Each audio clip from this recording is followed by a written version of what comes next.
লক্ষ্য নিয়ে বাংলাদেশ স্বাধীন হয়েছিল, সেই লক্ষ্যে বাংলাদেশের মানুষ পৌঁছতে পারে নাই, সেই লক্ষ্য অর্জিত হয়নি।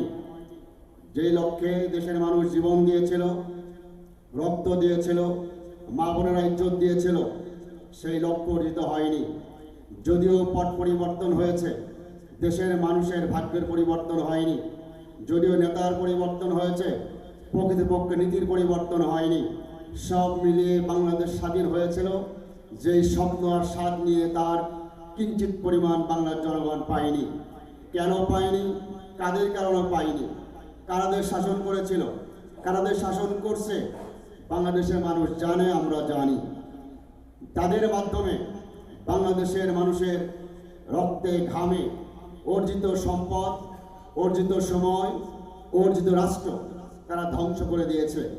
নিজেদের ক্ষমতায় যাওয়ার জন্য, নিজেদের সাধ্য সিদ্ধি করার জন্য, নিজেদের আখের গোছানোর জন্য তারা দেশটাকে তিলে তিলে বিক্রি করেছে আমেরিকা এবং ভারতের কাছে।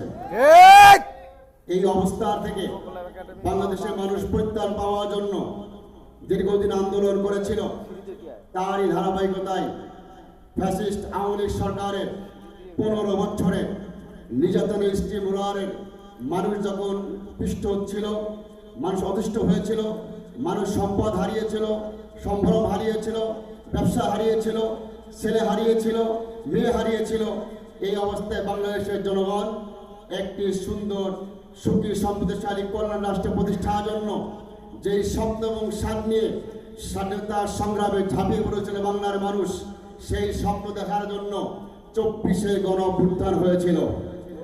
কিন্তু দুঃখ এবং পরিতার বিষয় হচ্ছে 24শে যে রক্ত দেওয়া হয়েছিল, 24শে যে জীবন বিলি দেওয়া হয়েছিল, 24শে ত্যাগ এবং কোরবানি দেওয়া হয়েছে, এদেশের আবহাওয়া জনসাধারণ 24শে গণঅভ্যুত্থানে যেভাবে ঝাঁপিয়ে পড়েছিল, তাদের সময়, শ্রম, মেধা, অর্থ, ঘাম, রক্ত, জীবন দিয়েছিল, সেই আশাটুকু তত্ত্বাবধায়ক নামক একটি সরকার আমাদের ধ্বংস করে দিয়েছে। বাকিটুকু ধ্বংস করছে বর্তমান সরকার, ডক্টর ইউনূস সাহেবের সরকার। এতগুলি লাশ এবং রক্তের উপর দাঁড়িয়ে যেই প্রতিশ্রুতি দিয়েছিল, তার কিঞ্চিত পরে বাস্তবায়ন করে নাই। জনগণকে বিভ্রান্ত করার জন্য, জনগণের আশাকে ধূলিসাৎ করার জন্য তারা বিভিন্ন সময় বলেছিল সংস্কার করা হবে।